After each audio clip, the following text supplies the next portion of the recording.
Avez-vous déjà entendu parler du calendrier cosmique vu par Carl Sagan? L'univers est âgé de 15 milliards d'années. Imaginons maintenant que nous le comprimions en une seule année calendaire, comme nous l'utilisons au quotidien. Alors cela voudrait dire que le Big Bang aurait lieu à la première seconde du premier jour, le 1er janvier. Aujourd'hui, nous serions dans le dernier millième de seconde de la dernière minute du dernier jour de l'année, le 31 décembre.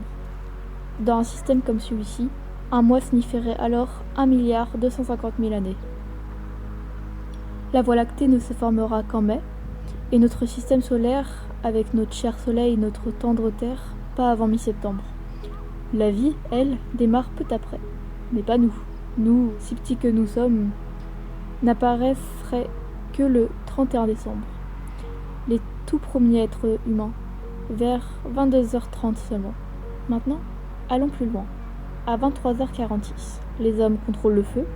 Allons encore plus loin, en secondes cette fois-ci, car oui, toute notre histoire se fera dans la dernière minute seulement.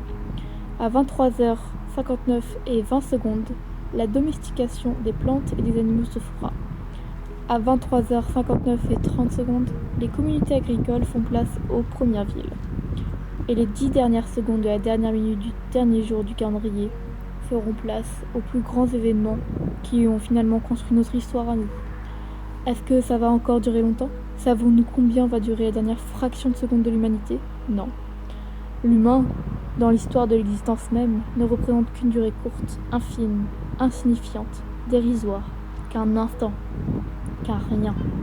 Dans un espace constitué de passé et de futur, d'avant et après, nous ne représentons qu'une succession d'événements, de changements, de mouvements, caractérisés par ce qui nous semble supérieur, une conscience. Cette même conscience, qui sait et qui nous détruira avant cette dernière infime fraction de seconde de la dernière minute du dernier jour du calendrier cosmique.